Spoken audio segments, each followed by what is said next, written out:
allons aussi chercher, et c'est important, à dépasser ce qui fait duel et à faire le constat peut-être qu'une concorde peut naître. Car au-delà des divergences, et à défaut d'emprunter une même voie pour exaucer leur quête, ne partagent-ils pas également, par exemple, une même exigence humaniste?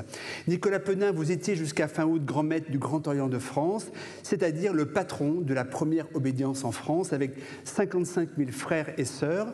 Une obédience qui a pour singularité, outre de travailler les symboles, ce qui est commun à toutes les loges, de prendre part aux grands sujets de société qui questionnent le vivre ensemble, la République, la laïcité, les libertés et d'autres encore. François Morinière, vous êtes président du directoire de Groupe Bayard, propriété à 100% de la congrégation religieuse des Augustins de l'Assomption. Bayard, maison canonique de 152 ans, éditrice notamment de La Croix, Pèlerin, Notre Temps, mais aussi de Pommes d'Api, d'Ocapi et de Phosphore. Bayard actif donc dans la presse via des dizaines de titres, mais aussi dans l'édition de livres en France et à l'international pour un chiffre d'affaires consolidé de 336 millions d'euros. J'ajoute que vous présidez une très belle manifestation, les entretiens de Valpré, qui se tient tout près d'ici à Écully, les 21 et 22 novembre prochains. Nicolas Penin et François Morinière, vous allez, j'en suis convaincu, relever le défi du dialogue qui respecte et qui éclaire, là où l'ignorance, le dogmatisme, l'hystérie, les fantasmes, la tentation obscurantiste promettent la querelle qui disqualifie. Et franchement, on a bien besoin de sérénité dans le débat en ce moment. Ce dialogue est réalisé en partenariat avec La Tribune Dimanche, BFM et podcasté sur Slate. Sur l'écran seront projetés des items. J'en choisirai une sélection et je vous inviterai à les commenter, c'est-à-dire à les rapporter à votre conscience de chrétien et de franc-maçon, mais aussi à les projeter sur notre époque. Et d'abord, une question à l'un et à l'autre. Nicolas Penin, quel rapport entretenez-vous à la foi, au monde chrétien et à l'Église? Et vous, François Morinière, que connaissez-vous de l'univers maçonnique? Allez-y, Nicolas. Eh bien, merci Denis. Bonjour à toutes et tous. J'allais dire bonsoir à toutes et tous, mais comme on a l'habitude plutôt de se déplacer la nuit, de ne sortir que quand les heures sont sombres en franc-maçonnerie, on n'a pas l'habitude de sortir en plein jour. Donc rassurez-vous que je ne vais pas m'évaporer lorsque je vois la lumière. Mais en tout cas, c'était un plaisir que de pouvoir partager ce moment. Alors j'ai entendu votre première question. La force parfois du franc-maçon, c'est de ne pas y répondre, mais là je vais faire un effort. Je vais faire un effort pour vous dire que d'abord, ce plaisir qui répondra déjà en partie à votre question, c'est que toute ma jeunesse, j'ai pu lire certainement les revues des éditions Bayard, vous voyez. Ah, et voilà. donc ça, est-ce que ça, grâce à ça, vous voyez, ce qui ne vous empêche pas d'avoir peut-être une déviance et de devenir et franc-maçon depuis 18 ans au Grand Orient de France et grand maître du Grand Orient de France. À titre personnel, si vous m'aviez posé la question, effectivement, je suis athée et j'assume cette appartenance au Grand Orient de France qui fait qu'il n'y a effectivement aucune incompatibilité entre une foi, puisque vous avez prononcé le mot de foi, entre une foi et un engagement maçonnique. On pourrait prendre ce détour et ce chemin et citer Ferdinand Buisson qui parlait, lui, de foi laïque. Et on savait qui était Ferdinand Buisson et dans quel cadre il exprimait cette foi laïque, dans le cadre de cette école de la République publique et laïque de la fin du 19e siècle, et dans lequel il s'inscrivait, lui d'ailleurs, au titre religieux, puisqu'il était croyant et chrétien et pratiquant, tout comme nous avons, et je terminerai par là, tout comme nous avons au sein de notre obédience, effectivement, la liberté de croire et de ne pas croire, et que, en l'occurrence, le grand maître du Grand Orient de France, à aucun moment n'est élu ou ne recueille les voix de son Conseil de l'Ordre selon une croyance ou une non-croyance. Merci. François, la foi laïque qu'évoque Nicolas Penin, c'est l'image que vous faites peut-être de l'univers maçonnique ou pas? Je ne le connais pas bien d'abord parce que, comme vous le savez, et ce n'est pas une critique, il a aussi une forme de secret, puisque je crois que c'est aussi leur volonté de pouvoir travailler ensemble de manière, je dirais, sécurisée peut-être. Donc je le connais pas bien. Peut-être que je connais des francs-maçons sans le savoir. Donc c'est pour moi une grande interrogation. Voilà. Donc alors cette foi dont on parle, bien, d'abord c'est beau que vous disiez qu'effectivement chacun peut l'avoir dans votre organisation. Alors c'est vrai que la mienne, elle est pas personnelle. Hein, elle est collective. Donc moi, j'appartiens à quelque chose qui s'appelle l'Église, qui est un rassemblement de personnes Et donc, moi, ma foi, elle se vit collectivement. Et donc, c'est pas simplement un rapport personnel à Dieu, même si évidemment, c'est ce qui m'anime aussi. Donc, voilà, c'est peut-être. Vous avez, François, vous avez foi en Dieu, on peut dire en la transcendance. Nicolas a foi en l'homme et peut-être en l'immanence. Alors, il ne s'agit surtout pas d'opposer la foi en l'homme et la foi en Dieu, évidemment, mais est-ce que ces deux chemins font de vous deux hommes différents? La foi en l'homme, Dieu s'est révélé dans un homme. Donc, nous, on croit en Jésus-Christ, vrai Dieu et vrai homme. Donc, par conséquent, cette humanité, elle est co-construite avec Dieu. Donc, il n'y a pas pour nous il n'y a pas d'opposition entre vrai Dieu et vrai homme. Et donc, c'est aussi ce qui fait la spécificité de la religion chrétienne, c'est cette révélation par un homme. Voilà. Nicolas.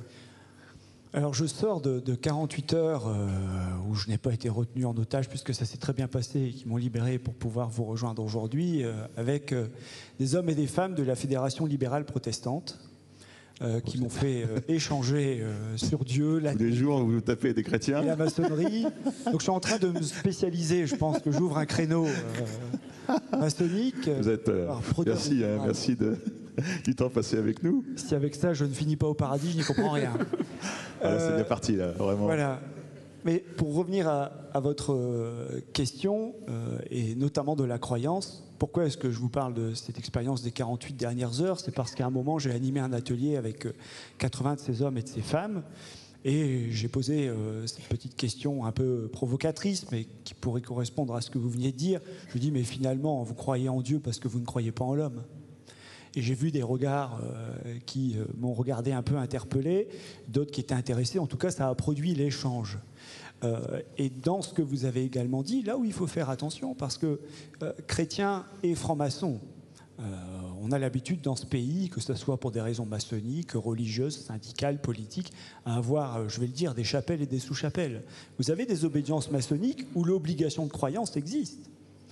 Vous avez des obédiences maçonniques, historiques, anciennes, où si vous ne prêtez pas serment sur un livre sacré, qui est en règle générale la Bible, vous ne pouvez pas appartenir à cette obédience maçonnique.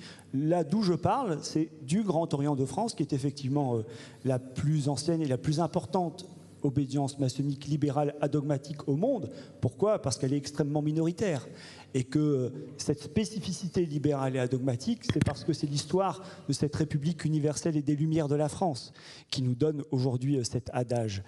Et dans le même état d'esprit, effectivement, j'ai bien vu, notamment en échangeant ces dernières heures, aujourd'hui avec François, et puis les jours derniers, où par exemple, sur la conception du mot dogme, j'ai pu échanger, puisque nous disons, nous, obédience adogmatique, et les conceptions pourraient être divergentes. Je pense même entre les églises et sur la définition qu'ils pourraient avoir.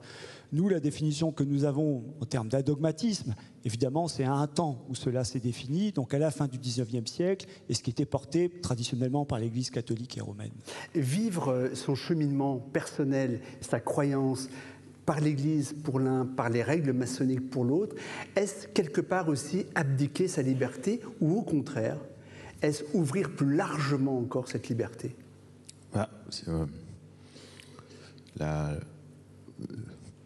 Nous croyons que l'homme a été créé réellement libre. Donc, imaginer que croire en Dieu, c'est restreindre sa liberté, c'est nier le principe même de la création de l'homme. Et c'est pour ça que Dieu aurait pu créer des créatures, je dirais, entièrement dédiées à lui, sans libre arbitre, qui donc lui auraient rendu le culte qu'il souhaitait de manière constante et à travers l'histoire du temps. Or, il a choisi un homme libre, capable de l'aimer ou de ne pas l'aimer. Et donc, cette liberté, elle est pour nous extrêmement importante. Et donc, alors évidemment, après, est-ce que dans sa foi, dans son rapport à l'Église, est-ce que l'homme peut pleinement exercer sa liberté? Mais non, c'est un combat personnel, c'est aussi un combat de l'Église que de permettre cette liberté. Et Dieu sait si dans l'histoire, il y a eu des moments où cette liberté ne pouvait pas s'exercer. Et donc, effectivement, c'est un rapport qui est un rapport de tension. C'est pas voilà, c'est un choix du Créateur que de permettre cette tension. Et donc, évidemment, elle est au cœur de l'histoire de la foi dans le monde. Nicolas, vous aussi, c'est un rapport de tension? C'est un rapport qui s'appuie sur ces termes, qui est la liberté de conscience, et comme on a voulu lui donner toute sa saveur, de liberté absolue de conscience. Il n'y a donc pas en théorie et par définition, de manière ontologique, en tout cas quand on est franc-maçon, de tension. C'est ce qui nous a poussé, à la fin du XIXe siècle, à travailler avec d'autres à ces lois républicaines, dont celle de séparation des églises et de l'État de 1905, dont nous fêtons les 120 ans. C'était la page publicitaire, mais elle est importante parce que, effectivement, régulièrement et jusqu'au mois de décembre, nous continuerons à la porter et à la défendre. C'est ce qui fait cette liberté de conscience qui nous a poussé, par exemple, à travailler avec d'autres aux droits des femmes et à la mise en place de l'IVG, jusqu'à même encore dernièrement sa constitutionnalisation, tout comme c'est un combat, par exemple, historique et sociétal aussi des francs-maçons du Grand Orient de France, autour des droits de vivre dans la dignité et dans la mort que l'on a choisie, autour de ce débat dont on n'arrive pas à se sortir au fil des dissolutions et des nouveaux gouvernements, ce qui fait que le dossier est remis toujours à demain. Donc cette liberté-là, elle est certes philosophique, elle est certes de conscience, puisqu'encore une fois, 25 à 30% des membres de mon obédience travaillent sous l'égide du grand architecte de l'univers, dans leur loge, et ont certainement des pratiques même peut-être religieuses, et avec une grande majorité qui, eux, versent peut-être vers d'autres croyances, ou alors vers l'agnostisme ou l'athéisme, ce qui fait, ça c'est juste peut-être la surprise, et c'est pour cela qu'il faut toujours venir s'extérioriser, même en plein jour, et dire qui nous sommes. C'est assister à un concert au sein d'une cathédrale, croiser un ami et me dire « Ah, je ne savais pas que les francs-maçons avaient le droit d'entrer dans les cathédrales. » Mais il y en a même qui meurent, madame, il y en a même qui meurent. Même gratuit. C'est même gratuit. C'est quand même battu pour que Notre-Dame reste gratuite. Peut-être pas pour longtemps encore, je ne sais pas, parce qu'il y a un débat pour savoir s'il fallait faire payer ou non. La position était très claire sur la gratuité de Notre-Dame. Je rebondis, Nicolas, sur le principe de laïcité auquel vous faites référence. Voilà plusieurs mois que le Grand Orient de France et vous-même militez pour la constitutionnalisation du principe de la laïcité. Je précise les deux articles de loi que vous appelez à sanctuariser. La République assure la liberté de conscience, elle garantit le libre exercice des cultes sous les seules restrictions édictées dans l'intérêt de l'ordre public. Et puis la République ne reconnaît, ne salarie ni ne subventionne aucun culte. Loi dans le sillage de laquelle, des États-Unis à l'Orient, en Europe et en France, des principes fondateurs des démocraties sont aujourd'hui en péril. Liberté d'expression, état de droit, indépendance de la presse, de la justice et de l'enseignement, respect des droits humains. Le Grand Orient de France a initié une pétition en ce sens. François Morinière, seriez-vous prêt à la signer ? Écoutez, à titre personnel, je ne pense pas. Je ne crois pas qu'on a besoin de... Enfin, je ne vois pas en quoi, de notre point de vue, nous, chrétiens ou catholiques, si c'est dans cette section-là que je m'exprime, on se sent menacé dans l'exercice de notre foi avec la République française. Donc on n'a pas forcément besoin de l'affirmer ainsi. Tu as la mémoire des personnes et des lieux. C'est important de se rappeler où on est à Lyon. Cette ville, elle a été construite avec un grand respect souvent entre les francs-maçons et les catholiques. Ce n'était pas toujours le cas dans d'autres cités. Ouais. C'était une tradition lyonnaise. Voilà, Édouard Herriot était franc-maçon, il y a eu des grands-mères, Gérard Collomb était franc-maçon, et tu sais combien son amitié était forte avec Philippe Barbarin. Ils étaient divergents sur des sujets, mais ils avaient par exemple ensemble le souci du bien commun à Lyon, je crois, d'avoir fait des choses ensemble, parfois de s'engueuler, c'était des relations vives. Et donc pour moi, c'est un bel exemple de cette laïcité qui est vécue, je dirais, heureusement, au sens propre du terme. Tu en as été le témoin, et je sais que tu te souviens des critiques que le cardinal a essuyées quand il est venu faire la messe d'enterrement de Gérard Collomb ici, et il y tenait beaucoup, parce que c'était son ami. Donc voilà, je prends cet exemple-là, parce que finalement... ça cohabitait quand même. Nicolas, hier je posais la question de cette constitutionnalisation de la loi de 1905 à Richard Malka, et qui me répond « ça ne sert à rien, ça ne servira à rien ». Qui a dit ça ? Richard Malka, l'avocat, avec qui on justement dialoguait hier dans le cadre de la première journée d'une époque formidable. Qu'auriez-vous aimé lui répondre justement ? Et pourquoi ce combat ? Parce que vous pensez, vous aussi, comme beaucoup, qu'il y a des piliers de notre démocratie qui sont en danger aujourd'hui ? Alors ma réponse sera double. La première autour de l'idée de concorde, parce qu'il ne faudrait surtout pas faire croire que la laïcité ou la constitutionnalisation des 2 premiers articles de la loi de 1905 serait hostile à la concorde ou viendrait à stigmatiser qui que ce soit.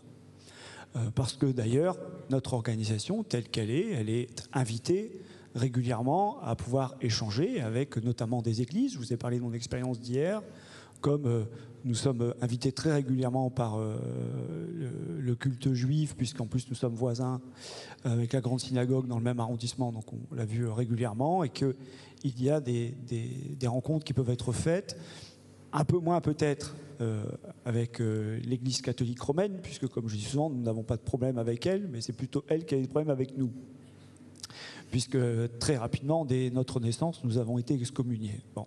Mais ça, c'est autre chose. Il n'en reste pas moins que l'idée de concorde doit être permanente.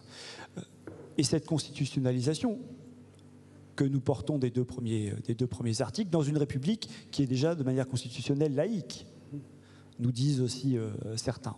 C'est déjà pas une proposition qui date uniquement du Grand Orient de France, puisque des hommes et des femmes ont porté précédemment, et on sent bien que c'est quelque chose qui revient assez régulièrement. Je pense notamment à un ancien candidat à l'élection présidentielle corrézien qui avait été élu. Bon, une fois élu, il avait un peu oublié l'engagement. Je précise que c'est pas Jacques Chirac, et il avait un peu oublié cet engagement, donc ça ne s'est pas fait. Ces deux premiers articles, ils disent quoi ? Ils disent que la liberté absolue de conscience et la séparation des églises et de l'État font partie, pour nous, de ces biens que nous devons sécuriser de manière réglementaire au mieux, et donc au degré le plus élevé qu'est la constitutionnalisation.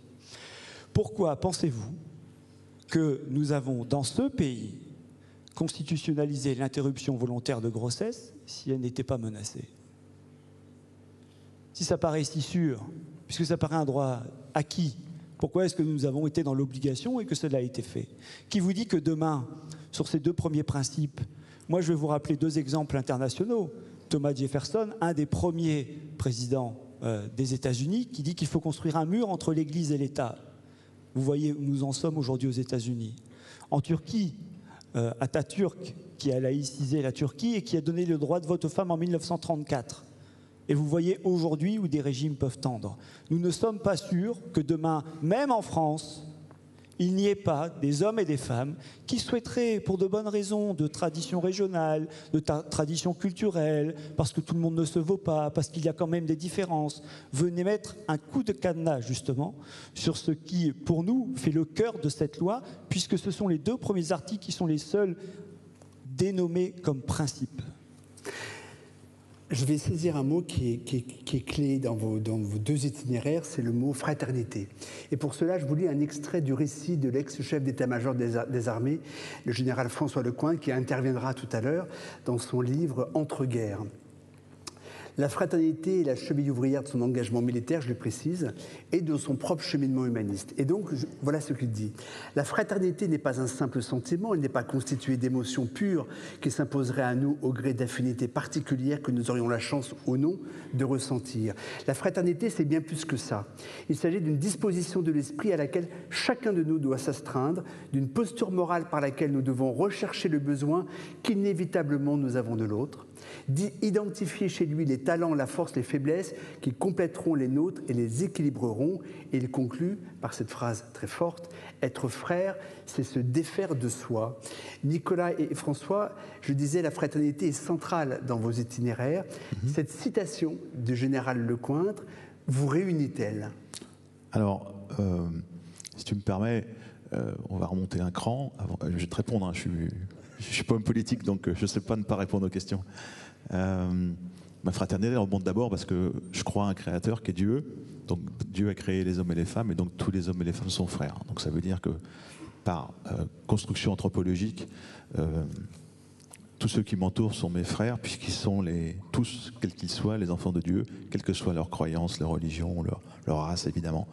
Donc cette fraternité, elle devient un impératif pour moi, puisque je dois accepter l'autre, d'abord dans sa condition de frère, puisque créature de Dieu.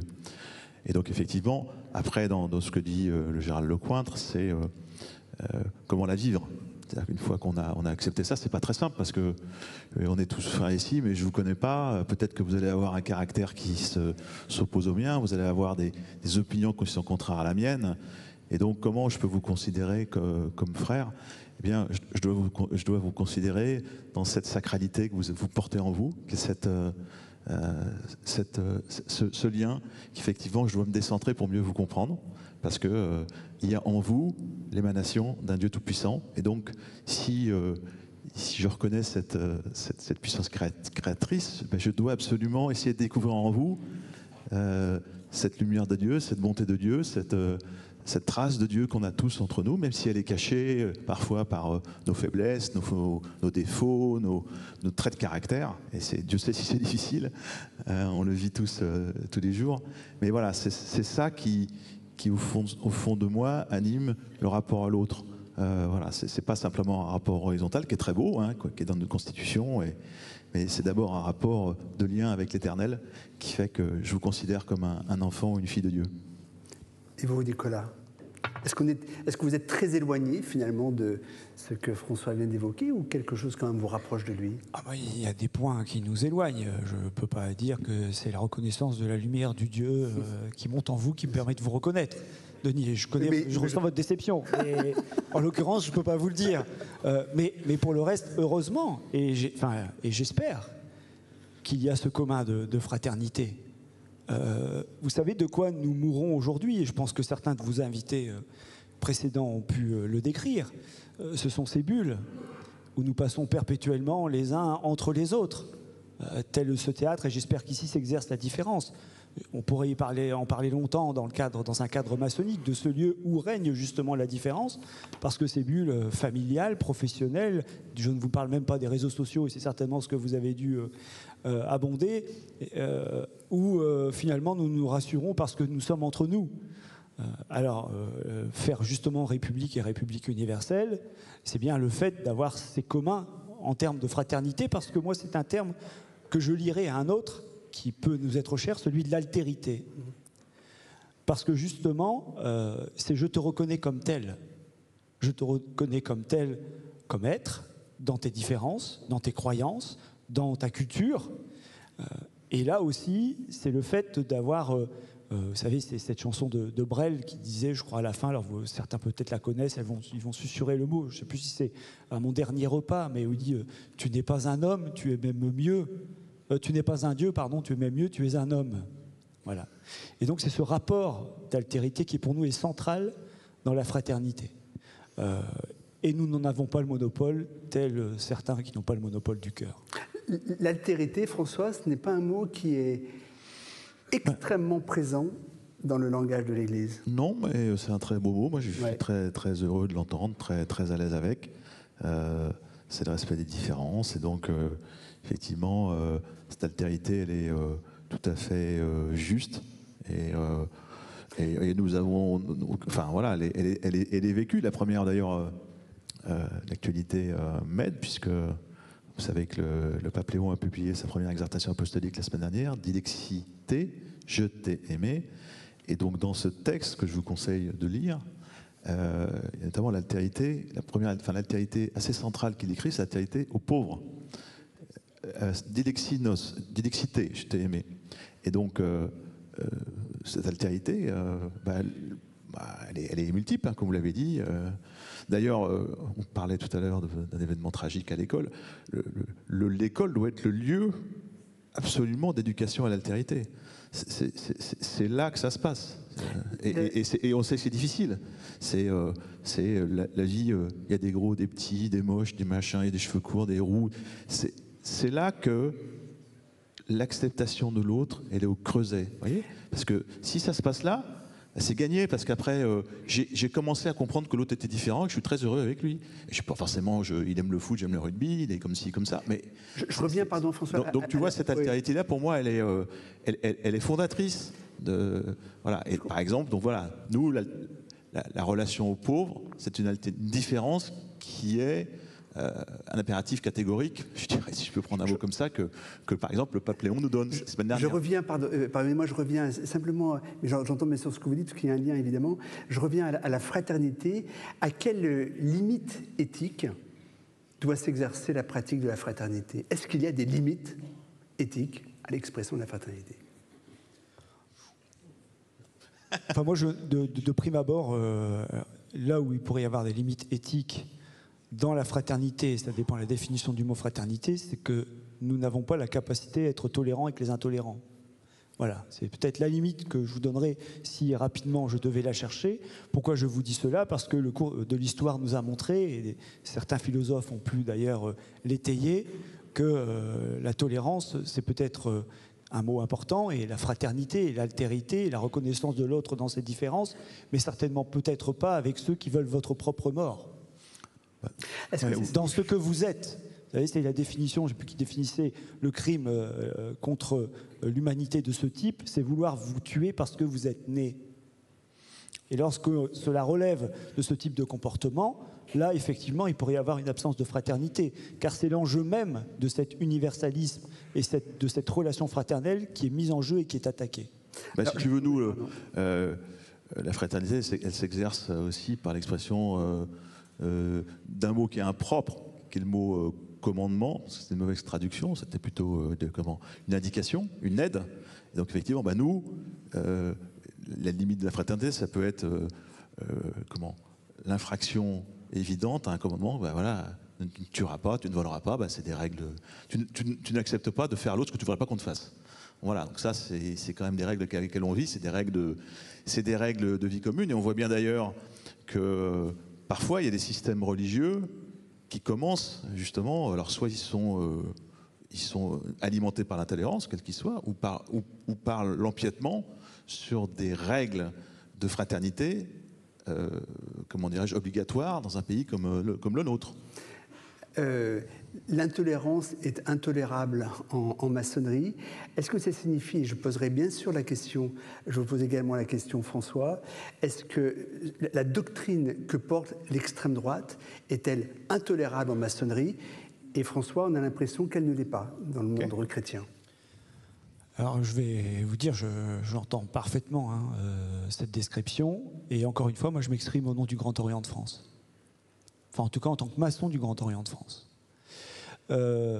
Qui a effectivement pour devise de liberté, égalité, fraternité, et qui a un attachement particulier à la laïcité, et fondamental, qui lutte contre le racisme, l'antisémitisme, la xénophobie et toute atteinte à la dignité humaine.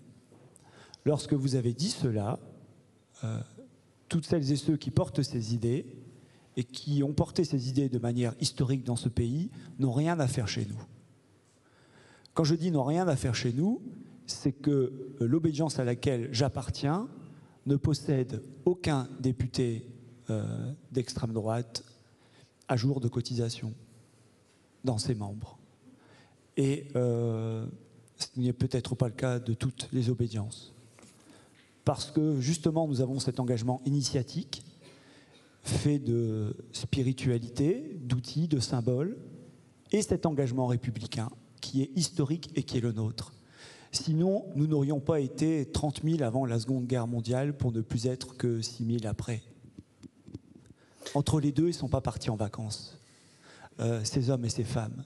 Là non plus, nous n'avons pas le monopole de la résistance, mais nous faisons partie, comme d'autres, de ceux qui ont été chassés, de ceux qui ont été assassinés, de ceux qui ont été radiés des cadres de la fonction publique parce qu'ils avaient un état de franc-maçon, listes qui se sont arrêtées rapidement à la publication, car c'était des hommes, à l'époque essentiellement, qui étaient connus, célèbres et appréciés par leurs voisins, puisqu'on découvrait que c'était l'instituteur, le médecin ou le petit artisan du coin. Donc ces idées de haine, d'où qu'elles viennent, historiquement, effectivement, c'est ce pan. Mais n'importe quel homme ou femme qui appartiendrait à n'importe quelle organisation politique et qui pousserait à ces idées n'ont rien à faire chez nous.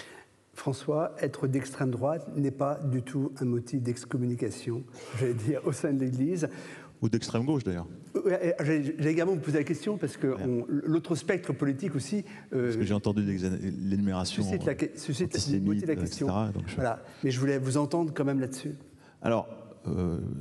Donc, on a parlé tout à l'heure de liberté, donc on a parlé de principes fondateurs, et donc on considère que la liberté humaine est un don et une caractéristique propre de l'homme, et donc cette liberté, elle doit s'exercer dans tous les domaines, et l'Église n'a pas à régir la liberté des gens sur le plan des opinions. D'ailleurs, quand ça s'est fait dans le passé, ça s'est mal passé, ça s'est mal fini, du type démocratie chrétienne ou autre, où on confondait le pouvoir temporel et le pouvoir spirituel, puisque je vous rappelle que l'Écrit exprime ça très bien en disant qu'il faut rendre à César ce qui est à César et à Dieu ce qui est à Dieu. Une fois qu'on a dit ça, il faut bien sûr exercer son libre arbitre et regarder dans les projets politiques, dans les prises d'options politiques, qu'est-ce qui est conforme ou pas à ce que le Christ enseigne, à l'Évangile, à la fraternité, à l'amour du prochain, à l'attention aux pauvres, à le respect de la vie du début jusqu'à la fin, de manière absolument, je dirais, totale. Et donc on voit bien que les réponses politiques ne correspondent pas à cette affirmation, puisque, heureusement d'ailleurs, aucun parti n'est capable de répondre à ça. Donc après, il faut se faire sa propre opinion et sa propre échelle de valeur. Si je peux me permettre, je crois qu'en début mai 2017, je recite encore, le cardinal Barbarin avait fait un papier dans le Progrès dans lequel il avait mis un certain nombre de critères pour aider les catholiques à essayer de se positionner par rapport à l'élection, puisque c'était déjà à l'époque Emmanuel Macron contre Marine Le Pen. Et il avait mis comme premier critère, lui, en tant que le maintien et l'importance absolue de garder la paix dans le pays. Et vous voyez, ne serait-ce que ce critère-là vous donne déjà des indications sur les partis qui peuvent... Mais ce n'est pas aussi clair que de dire ne votez pas extrême droite, c'est un petit peu différent quand même. D'accord. Mais tu vois, par exemple, cette notion de paix, pour moi, elle est essentielle. Est-ce que ce genre de parti est capable de garantir la paix, la concorde entre les gens, etc. Voilà. Par exemple. Donc il y a tas d'autres critères, et chacun, ce n'est que le mien à titre personnel, et je vous invite bien sûr tous à y réfléchir. Mais pour moi, c'est ça qui est le plus important, c'est de se prononcer soi-même par rapport à ce qui est essentiel pour le maintien d'une vie commune. Encore une fois, c'est pas pour rien si les premiers mots du pape Léon ont été que la paix soit avec. Pardonnez-moi d'insister, mais je vais prendre une autre figure. On a beaucoup évoqué ce matin et puis hier, bien sûr, ce que représente Donald Trump. Donald Trump a gagné l'élection en partie grâce au soutien des mouvements évangéliques, des mouvements ultra-conservateurs religieux. J.D. Vance, converti au catholicisme en 2019, tient des propos qui sont extrêmement inquiétants, à la fois pour les démocraties et même pour l'humanité des humains. Est-il, pardonnez-moi, la question est très triviale, mais à vos yeux, est-il un bon chrétien ? Moi, je n'ai pas à juger si vous voulez, juger qui est bon et mauvais chrétien. Je commencerai par balayer devant la porte, donc j'aurais beaucoup de mal à émettre ce jugement auprès d'autres. Après, certains de ces propos portent une profonde ambiguïté, ce sont des propos qui à un moment ne sont pas recevables. Après, en tant que personne, je n'ai pas à le juger. Voilà. Et toute la difficulté, c'est un mélange, comme tu le vois, de syncrétisme entre plein de choses. Et on ne peut pas... il a certainement une foi qui est en lui, donc je ne peux pas ne pas la reconnaître. Mais ce syncrétisme-là, il est extrêmement trouble, parce qu'il mélange des choses qui finissent par être une espèce de bouillabaisse qui est assez indigeste, ou voire même assez révoltante. Donc c'est ça le problème, c'est ce mélange des genres. La confusion, les amalgames, la confusion. Mais comme tu le sais, aux États-Unis, le sujet est extrêmement clivant. Comme tu l'as dit, il y a beaucoup d'évangéliques qui se sont portés en faveur de Trump. C'est aussi une fracture qui traverse l'Église, hein, comme tu le sais. Hein, c'est une Église qui souffre beaucoup de cette division en ce moment, hein, qui n'est pas nouvelle, hein, qui date maintenant de 15 ans. Et donc, pour nous, c'est bien sûr une source de tristesse parce qu'on n'aime pas être divisé. Nicolas, vous voulez réagir ? Je veux dire le fait que ni Donald Trump ni J.D. Vance ne sont membres du Grand Orient de France, et que s'ils faisaient acte de candidature, ils seraient retoqués. Parce que le Grand Orient de France... Merci, mon frère, ma sœur.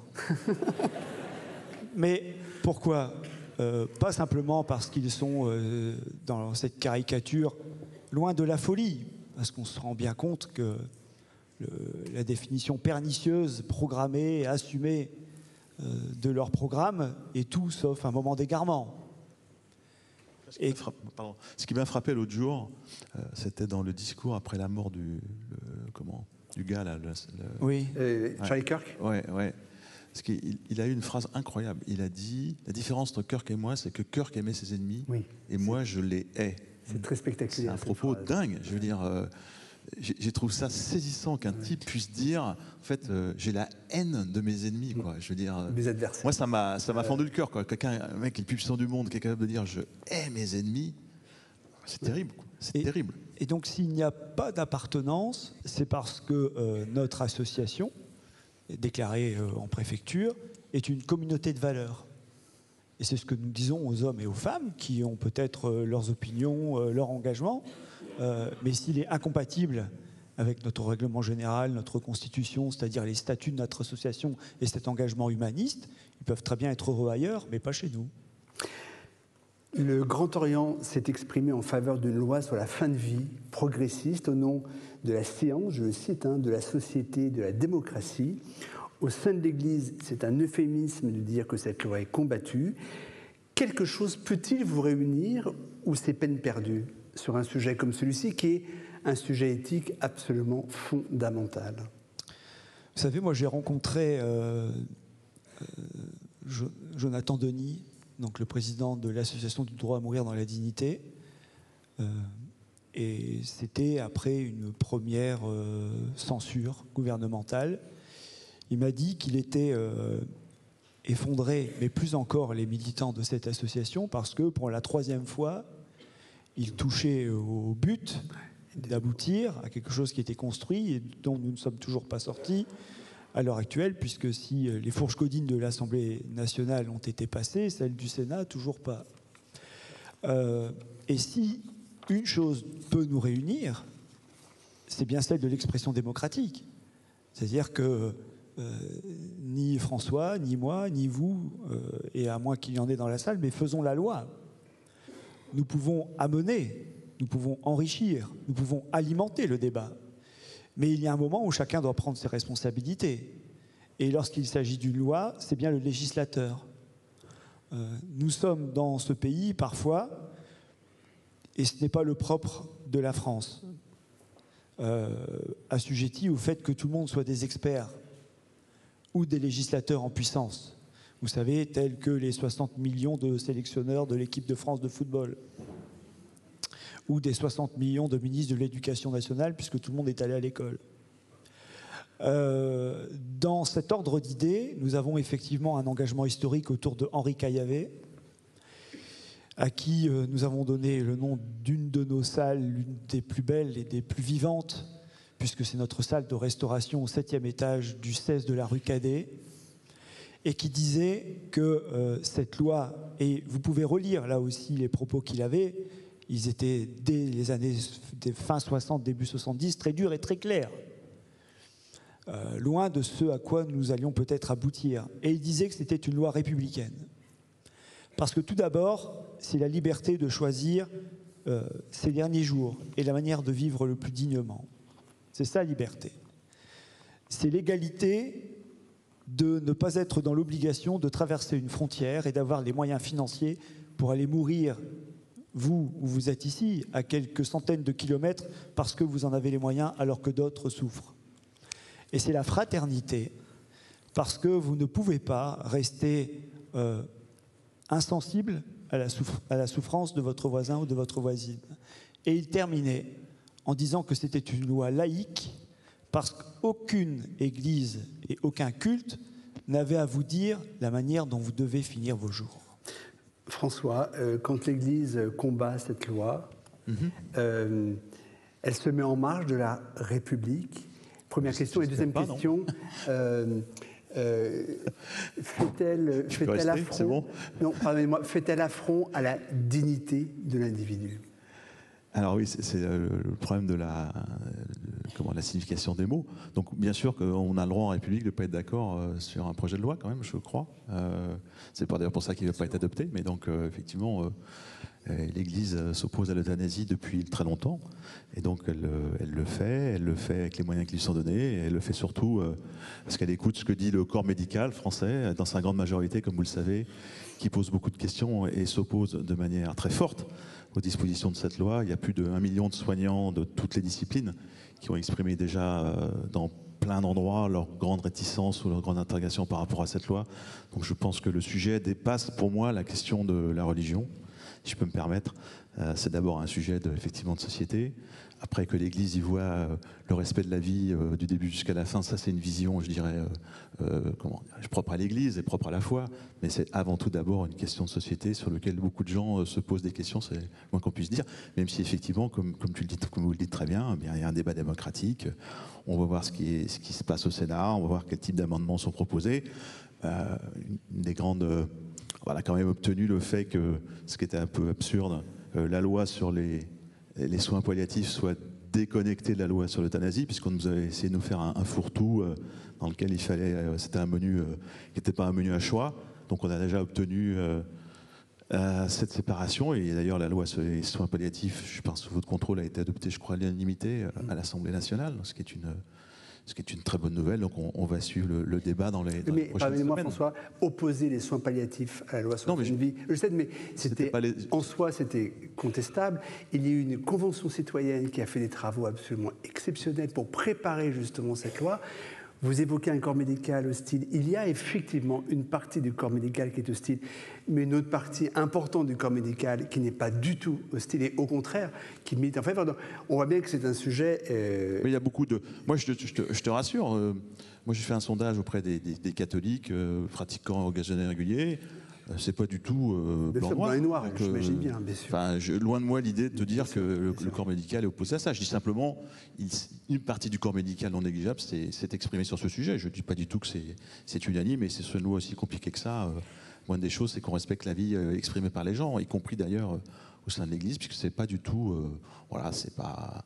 ça pose beaucoup de questions, parce que ça touche à l'intime, et donc et on respecte bien sûr...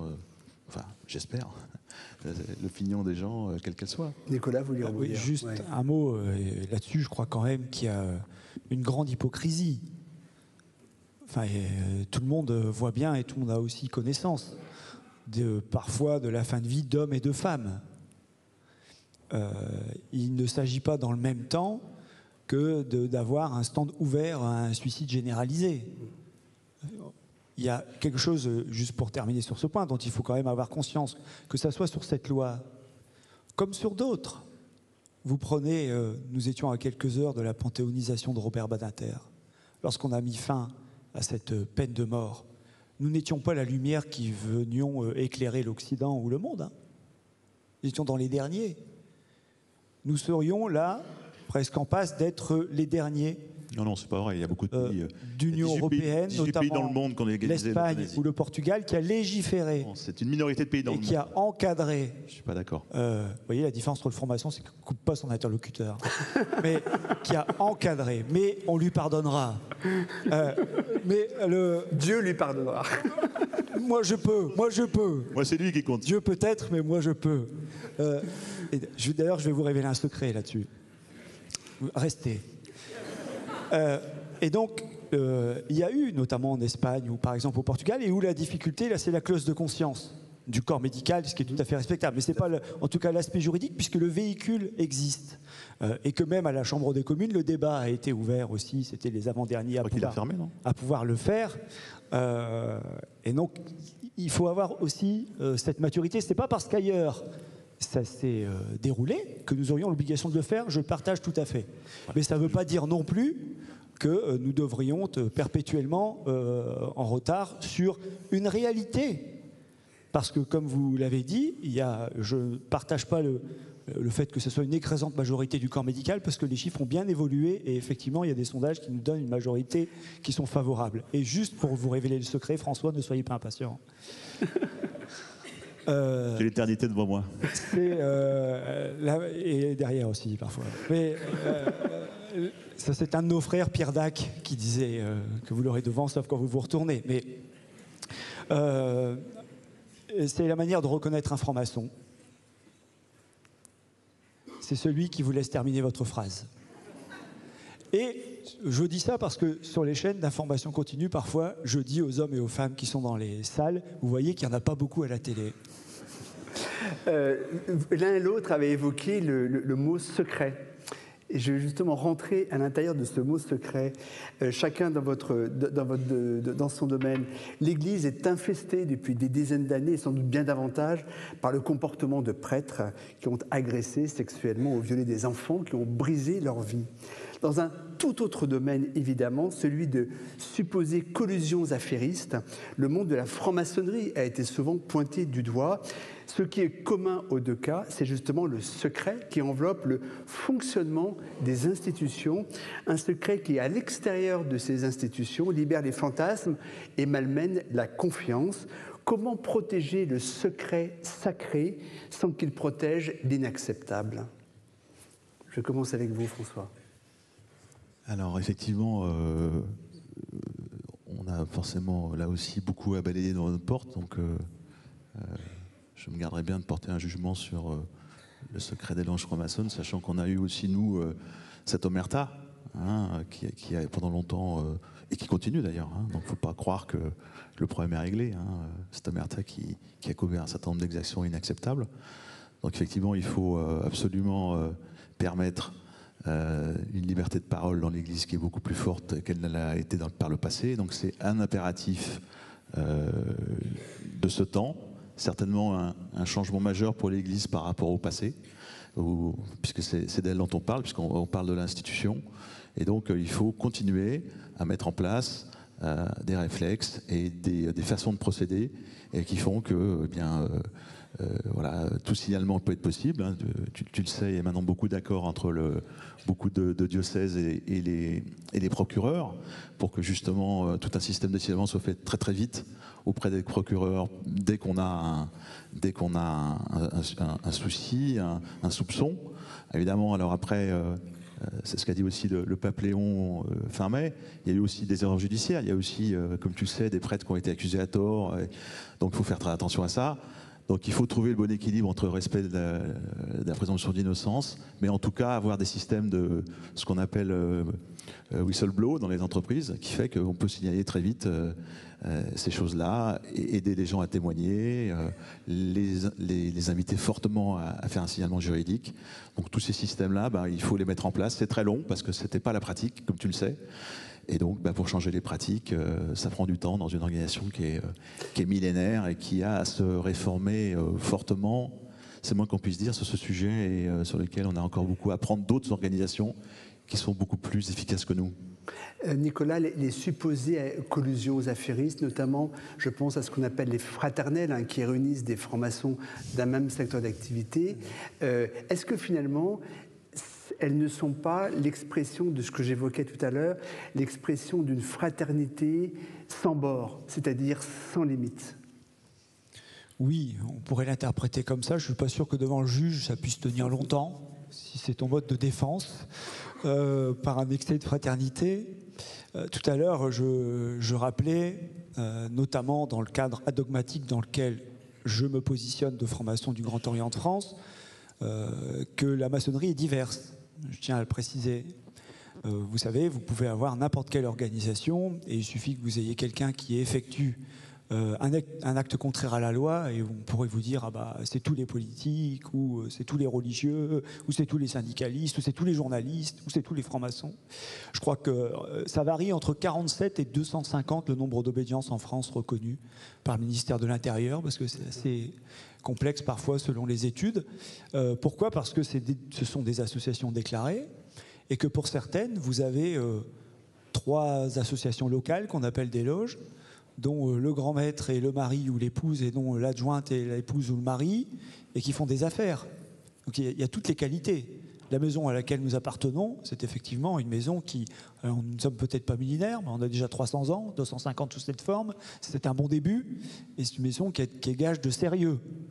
Et s'il y a effectivement des hommes et des femmes qui s'écartent du chemin de la loi, ils passent également dans notre conseil de discipline interne avant de rendre... parce qu'ils sont inquiétés par la justice du pays, parce qu'il n'y en a qu'une, c'est celle du pays, ils rendent aussi des comptes au Conseil de discipline interne, puisqu'ils contreviennent à notre règlement général et à notre association.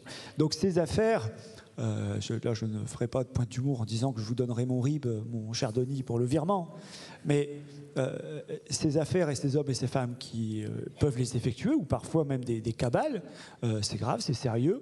En tout cas, je peux vous assurer que ce n'est pas la maçonnerie du Grand Orient de France. Et c'est là où le mot secret, ce n'est pas celui que je ne partagerai, puisqu'évidemment nous parlons de discrétion. et non de secret. Lorsqu'on m'interroge d'ailleurs sur ce qu'est le secret maçonnique, je dis, vous allez peut-être être déçus parce qu'il n'en a pas. Allez sur godf.org. Par exemple, c'est là où vous pourrez être contacté si vous souhaitez adhérer, je le dis au passage, mais vous pouvez y trouver des vidéos, des expressions publiques, des conférences, un historique. Vous allez au 16 rue Cadet, il y a un musée de la franc-maçonnerie ouvert à toutes et à tous. Il y a des portes ouvertes qui se font où vous pouvez aller visiter l'ensemble des temples. Alors évidemment, il y a toujours une suspicion où vous avez beau dire et être, vous avez quand même toujours quelque chose qui est caché et que vous n'avez pas dit, si vous voulez. Vous demandez à un Lyonnais ou à une Lyonnaise qui est historique, né dans cette ville, où se trouve le temple depuis longtemps et où est-ce qu'ils se réunissent, je suis sûr que pour beaucoup, ils sont capables de vous dire où il se trouve, s'il s'est un peu intéressé à la question. Il y a même parfois, sur les frontispices de ces temples, des signes qui peuvent être reconnaissables. Et je suis sûr qu'il y a même des ouvrages sur la maçonnerie lyonnaise où vous pouvez trouver tous les noms et tous les lieux que vous pouvez trouver. Donc c'est plutôt une question de discrétion. Qu'il y ait encore une fois des hommes et des femmes peut-être qui s'égarent ou qui pensent, c'est ce qui fait parfois des déçus, vous savez, en maçonnerie, qu'on y entre pour faire fortune ou pour avoir des responsabilités politiques, ils vont être peut-être déçus parce que, comme d'autres, nous avons un adage, c'est celui du travail.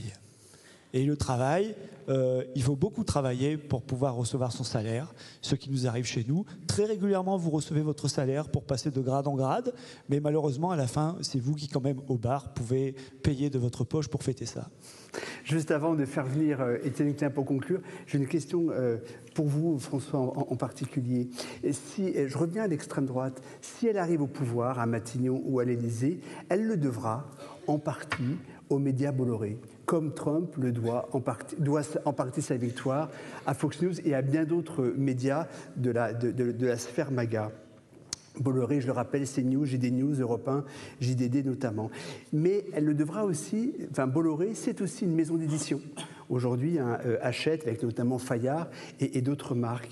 Vous, en tant que patron de presse et patron d'une maison d'édition, comment cela vous questionne-t-il en tant qu'homme et peut-être aussi en tant que chrétien? Vous sentez-vous investi d'une responsabilité particulière parce que vous êtes un patron d'édition et un patron de presse, justement de veiller à ce que l'extrême droite ne vienne pas au pouvoir en France? Alors moi, je ne veille pas à ce que l'extrême droite ne vienne pas au pouvoir, je veille à faire en sorte que mes publications soient faites de manière honnête, servent la vérité, s'adressent à des publics très différents les uns des autres, sans je dirais, exception. Et donc qu'on fasse un travail journalistique le plus juste possible en travaillant au service de la vérité. C'est ça qui m'anime. Et déjà, j'essaie de le faire. Et ça demande beaucoup de temps. Et ça s'appuie sur plus de 400 journalistes qui ont leur carte de presse au sein du groupe Bayard. Parce que 400 journalistes. Oui, que ce soit les presses. Même quand vous le disiez Astrapi, il y a des journalistes qui écrivent dans Astrapi. Donc, parce qu'il faut le faire bien. Voilà, il y a les illustrateurs. Et puis, bien sûr... jusqu'au Journal de la Croix, au magazine Notre Temps, ou à Pèlerin. Donc on essaie de faire le mieux possible notre travail. C'est ça qui est important. Moi, je ne juge pas les autres, je m'occupe de ma maison. Et ma maison, c'est de servir la vérité, de servir la fraternité, aider les enfants à grandir en confiance. Voilà, c'est ça qui me soucie tous les jours avec mes équipes. C'est un travail de longue haleine, qui n'est pas simple, parce que vous savez que le contexte des médias est extrêmement bousculé, et donc le numérique... La transformation digitale, parfois, nous fait du mal parce que le modèle est économiquement beaucoup moins rentable, comme tu le sais, parce que tu es journaliste depuis longtemps et tu travailles dans les journaux. Donc voilà, c'est ça qui m'occupe. Et je pense que chacun doit défendre ce travail de manière la plus professionnelle possible. Il y a des chartes, il y a des déontologies. Chez nous, on a des engagements. Et puis je vous rappelle qu'on a effectivement, moi je suis le directeur de la publication, mais je délègue mon pouvoir à mes directeurs de rédaction, à mes journalistes. Et donc c'est comme ça que ça fonctionne de manière équilibrée. Donc voilà, après je pense qu'il ne faut pas non plus, si tu me permets, puisque je ne vais pas jouer langue de bois, tu m'interroges sur... J'allais te relancer là-dessus. Tu vois, d'accord. Je trouvais que c'était un petit peu un langue de bois quand même. Je pense qu'il faut remettre, pardon, mais moi j'ai un côté assez analytique, il faut remettre les parts de voix et les parts d'audience de ces médias les uns par rapport aux autres. Aujourd'hui, tu me parles beaucoup de CNews, c'est 4% d'audience. Europe 1, c'est 4%. JDD, ça doit être 60 000 exemplaires tous les dimanches. France Télévisions, c'est 32% de part de marché. Radio France, c'est 29% de part de marché. Donc il y a encore de la marge avant que tous les Français considèrent que l'éditorial de Pascal Praud vaut parole d'évangile. Donc voilà, juste un moment, notre boulot aussi, nous, c'est de mettre les choses en perspective. Alors oui, tu peux dire, oui, c'est ça qui va faire la montée extrême droite. Enfin, je sais pas, il a racheté le JDD il y a 2 ans. Oui. Il y a 2 ans, le Front National faisait 30%. Voilà, c'est pas lui qui a créé le Front National, ça existait depuis longtemps. Et il faut pas, voilà, il faut bien remettre les choses en perspective parce que sinon on va se tromper de, tu vois, à un moment donné, on va se tromper de. Oui, mais j'ai questionné bien sûr le patron de presse. Oui, tu vois, mais moi je raisonne, tu vois, mécaniquement. Je veux dire, aujourd'hui, voilà, il y a heureusement quand même beaucoup de médias en France qui ont le droit de s'exprimer comme ils veulent, ils pensent qu'ils veulent, et donc bon, c'est pas quand même un tremblement de terre en termes de part d'audience et de voix qui fasse que tout d'un coup on se dise, oh là là, mais le monde va s'effondrer, si je peux me permettre. Celui qui va pouvoir s'exprimer aussi très librement, c'est notre invité Étienne Klein, qui vient nous faire un rapport d'étonnement, une conclusion.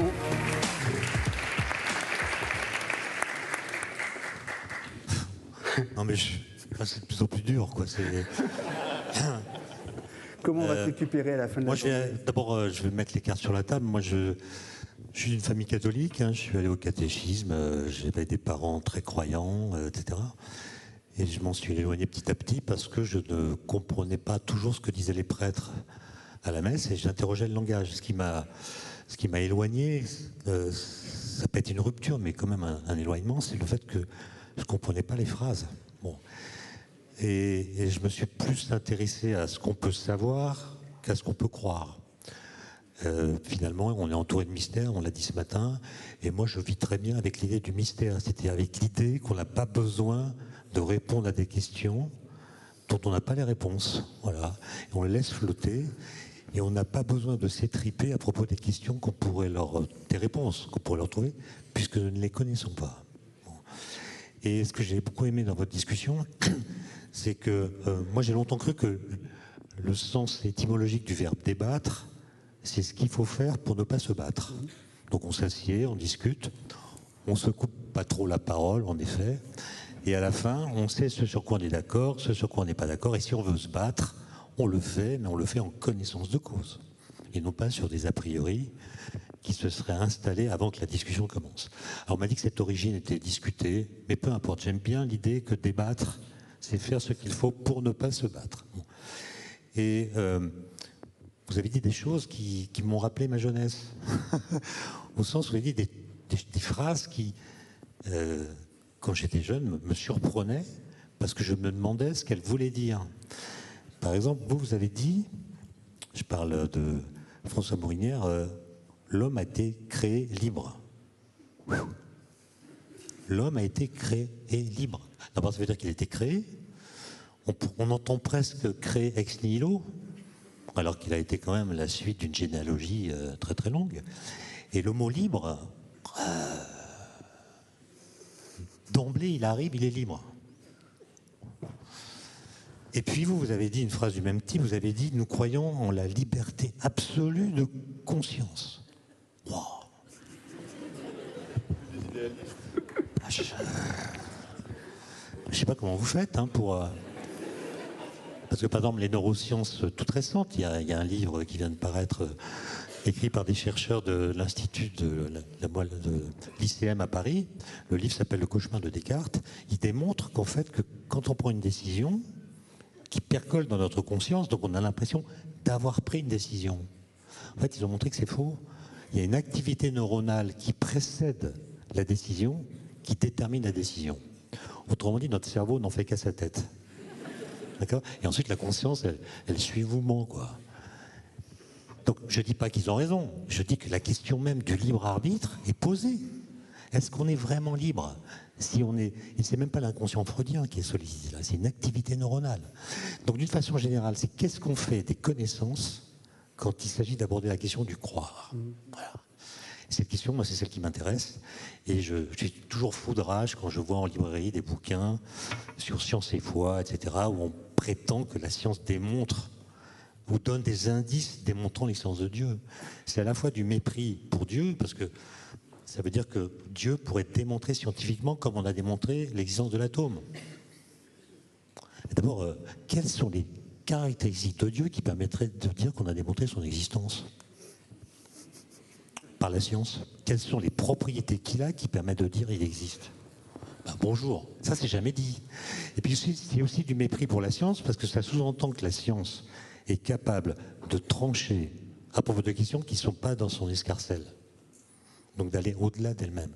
Et donc c'est des livres qui se vendent toujours beaucoup plus que les livres de science. Comme si la conclusion des chercheurs était plus importante que leur travail. Et donc voilà, moi j'ai beaucoup aimé votre discussion, mais je trouve qu'il y a des pétitions de principe qui sont quand même tellement fortes que moi j'ai du mal à y adhérer comme ça. Pareil pour la dignité. C'est quoi une vie digne? Et puis vous dites, j'arrête de vivre dès que ma vie n'est plus digne. Mais peut-être c'est trop tard. Peut-être que... voilà. Et puis, non mais d'accord, mais qui décide de ce qui est digne? C'est vous? C'est votre entourage? C'est bien tout l'enjeu. C'est des questions énormes. C'est des questions énormes. Exactement. Et moi, je préfère ce que j'ai appelé ce matin, je préfère l'érotisme des problèmes aux solutions tranchées. Merci beaucoup, Étienne Klein. Merci, Nicolas Penin et François Morinière. Merci.